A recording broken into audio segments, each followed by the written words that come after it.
Hello everyone, welcome to Rufa Corner. இது simple homemade recipes.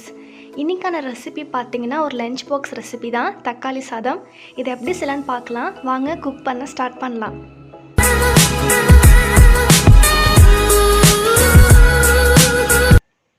முதல்ல ஒரு பெரிய குக்கர் எடுத்துக்கோங்க. அதில் நான் எண்ணெயும் கீயும் சேர்த்து 30 ml சேர்த்துருக்கேன். இது சூடானதுக்கப்புறம் 3 கிராம்பு, 3 ஏலக்காய், 3 பே லீஃபு, அதாவது பிரியாணி இலை, ஒரு சின்ன துண்டு பட்டை, இதெல்லாத்தையும் சேர்த்து வாசனை வர அளவுக்கு வதக்கி எடுத்துக்கலாம். இப்போ இது கூட 1 டீஸ்பூன் சீரகம் சேர்த்துக்கோங்க. சோம்பும் சேர்த்துக்கலாம், அது உங்களோட விருப்பம். சேர்த்ததுக்கப்புறமா நான் ஒரு 2 பெரிய வெங்காயத்தை ஸ்லைஸாக கட் பண்ணி சேர்த்துக்கிறேன்.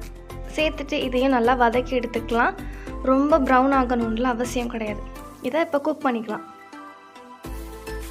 வெங்காயம் நல்லா வதங்கினதுக்கப்புறமா கொஞ்சமாக கருவேப்பிலை சேர்த்துக்கோங்க. இதை மறக்காமல் சேர்த்துக்கோங்க. கண்டிப்பாக அதோடய ஃப்ளேவர் பின்னாடி சாப்பிடும்போது உங்களுக்கு தெரியும்.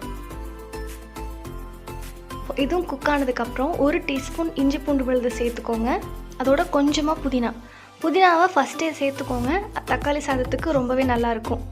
இதெல்லாத்தையும் சேர்த்துட்டு 2 பச்சை மிளகாய் சேர்த்துட்டு இதை நல்லா மிக்ஸ் பண்ணி இதையும் பச்சை வாசனை போகிற அளவுக்கு வதக்கி எடுத்துக்கலாம். இது குக் ஆனதுக்கப்புறமா 4 நல்ல பழுத்த தக்காளியை சேர்த்துக்கோங்க. அது கூட இது குக் ஆகிறதுக்கு உப்பு நீங்கள் அரைச்சும் சேர்க்கலாம், இப்படியும் சேர்க்கலாம், அது உங்களோட ஆப்ஷனல். நல்ல கலருக்காக நான் ஒரே 1 டீஸ்பூன் காஷ்மீரி மிளகாய் தூளும், காரத்துக்காக 1 டீஸ்பூன் மிளகாய் தூளும் சேர்த்துக்கிறேன். சேர்த்துட்டு இதையும் நல்லா லோ ஃப்ளேமில் நல்லா குக் பண்ணி எடுத்துக்கலாம். இது குக் ஆனதுக்கப்புறமா நான் 1/4 கப் தயிர் சேர்த்துக்கிறேன். இது சேர்த்துக்கோங்க. புளிப்பு தக்காளிக்கு நல்லா பேலன்ஸ்டாக இருக்கும். ஸோ கண்டிப்பாக சேர்த்துக்கோங்க. 1/4 டீஸ்பூன் மஞ்சத்தூள், 1 டீஸ்பூன் மல்லித்தூள், அதுக்கப்புறம் 1 டேபிள் ஸ்பூன் கரம் மசாலா. இது நீங்கள் கடையில் வாங்கினது தான், எந்த பிராண்டு வேணாலும் யூஸ் பண்ணிக்கலாம். இதெல்லாத்தையும் சேர்த்துட்டு லோ ஃப்ளேமில் வச்சு நல்லா எண்ணெய் பிரிஞ்சு வர அளவுக்கு குக் பண்ணி எடுத்துக்கலாம். தக்காளி சாதம் ரொம்ப சிம்பிள் தான். அதை நீங்கள் லஞ்ச் பாக்ஸ் கூட நீங்கள் கட்டி கொடுக்கலாம். இது கூட ஃப்ரை பண்ண எக்கு நல்லாயிருக்கும் காம்பினேஷன். இப்போ இது நல்லா குக் ஆனதும் கொஞ்சமாக கொத்தமல்லி சேர்த்துட்டு நான் 2 கப் அரிசி குக்கிங் ஸ்டார்ட் பண்ணுறப்போ ஊற வச்சுருக்கேன். 2 கப் அரிசிக்கு 4 கப் தண்ணி சேர்த்துக்கிறேன். சேர்த்து நல்லா மிக்ஸ் பண்ணி ஹை ஃப்ளேமில் இதை நல்லா கொதிக்க வச்சு எடுத்துக்கலாம்.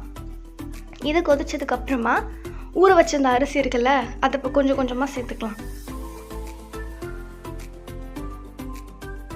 இதை சேர்த்துட்டு நல்லா மிக்ஸ் பண்ணிவிட்டு உப்பு காரம் இதெல்லாம் இருக்கா நல்லா செக் பண்ணிக்கோங்க. இப்போ நீங்கள் ஹை ஃப்ளேமில் வச்சு தண்ணி நல்லா ட்ரை பண்ணி எடுத்துக்கலாம். இப்போ ஒரு தடவை ஜென்டலாக மிக்ஸ் பண்ணிவிட்டு லிட்டை க்ளோஸ் பண்ணி விசில் போட்டுக்கலாம். பின்னாடி ஏதாவது பேக்ரவுண்ட் நாய்ஸ் வந்துச்சுன்னா அட்ஜஸ்ட் பண்ணிக்கோங்க. இப்போ ஒரு விசில் நான் லோ ஃப்ளேமில் விட்டு எடுத்துக்கிறேன். இப்போது விசில் ஓப்பன் பண்ணி பார்க்கலாம். நல்லா ஆவி பறக்க நம்மளோட தக்காளி ரைஸ் ரெடி ஆகிடுச்சு. இந்த ரெசிபி கண்டிப்பாக ரொம்ப சிம்பிளான மெத்தட் தான். அது பேச்சுலர்ஸ்க்கு கூட கண்டிப்பாக ட்ரை பண்ணி பாருங்கள். சிம்பிளான ஒரு ரெசிபி தான் ஷேர் பண்ணியிருக்கேன். இதே மாதிரி சிம்பிளான ரெசிபீஸும் யூனிக்கான ரெசிபீஸும் இனிமேல் வரக்கூடிய ஃப்யூச்சர் வீடியோஸில் நான் அப்லோட் பண்ணுறேன். இது வரைக்கும் வீடியோஸை பார்க்காதவங்க ப்ளீஸ் நம்ம சேனலில் போய் பாருங்கள். இந்த வீடியோவை உங்களோட ஃப்ரெண்ட்ஸ் அண்ட் ஃபேமிலிஸ்க்கு ஷேர் பண்ணி நம்ம சேனலை சப்ஸ்கிரைப் பண்ணி கூடவே பெல் ஐக்கானை ப்ரெஸ் பண்ணி ஆல் கொடுங்க. அப்போ தான் நான் போடுற வீடியோ உங்களுக்கு நோட்டிஃபை ஆகும். தேங்க்ஸ் ஃபார் வாட்சிங்.